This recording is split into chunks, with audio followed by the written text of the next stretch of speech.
Hi, I'm Richard. I'm Margot. Welcome to week 3 of Charleston, kicking it old school in March at Wednesday Night Hop, 2015. Okay, so this week we did some more work in 30 style Charleston, which we started with last week. We reviewed the basic, and then we moved on and we did a transition into kick-throughs, and then from there we went into hand-to-hand, which are some very classic figures in Charleston. So remember the basic in side-by-side Charleston 30 style is this rock, step, pump, hitch, pump, step. We reviewed that. Nice and loose. We've got this connection at the middle of the follower's back for leads, and on the follower's arm, and we're moving in a linear movement. Front and back. Front and back. Okay.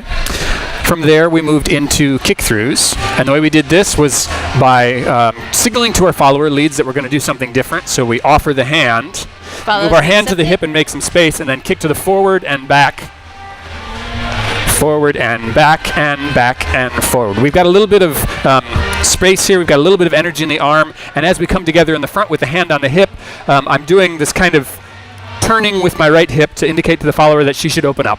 And then I'm opening up myself so I can lead it with this front hand. Yeah?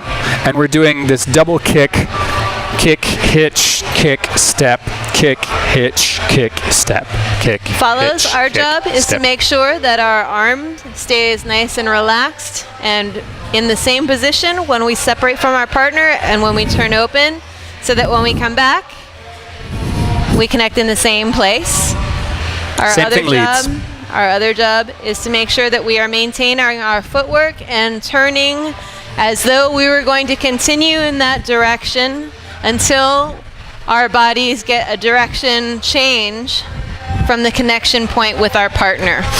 And it helps to have this slight accordion-shaped bend, which we have in all 30 style Charleston. Helps with your balance. And a little to tighten up the core muscles to do this, keep your balance on this rotating step. Yeah, so again from the back, so that you can practice it with us, it'll look like this. We have our basic. 2, 3, 5, offer the hand, Make hand to the hip, and forward and back and forward and forward and back and forward. For the exit for this move, leads, normally we're making this space, we're kind of stopping the follower with the hand on the hip so that she doesn't continue to rotate forward.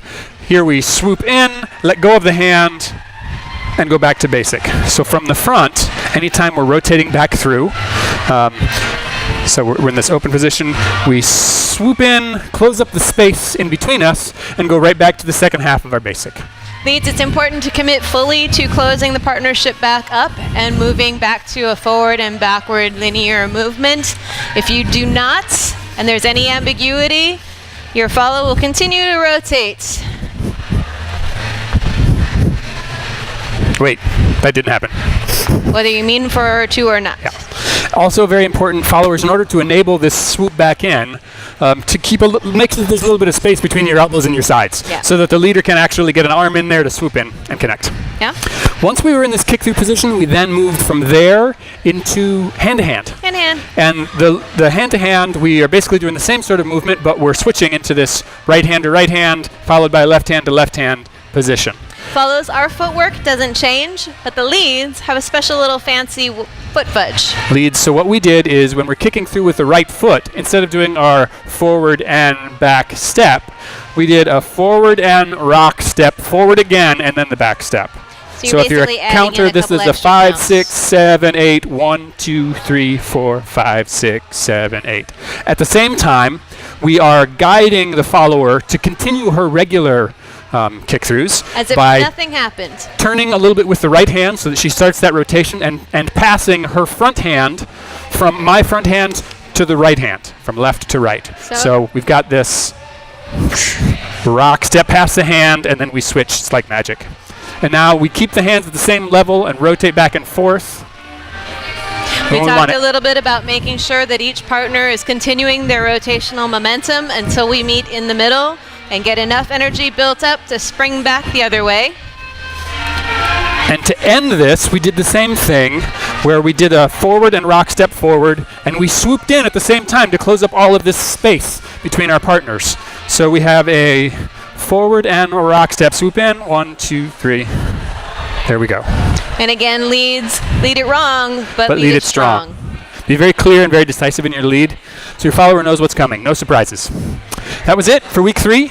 Next week, we're going to move on a little bit more, do some more 30s, talk a little bit about how it ties back into the 20 style that we taught at the beginning of the month, teach some transitions, and we hope you'll come join us. See you next time.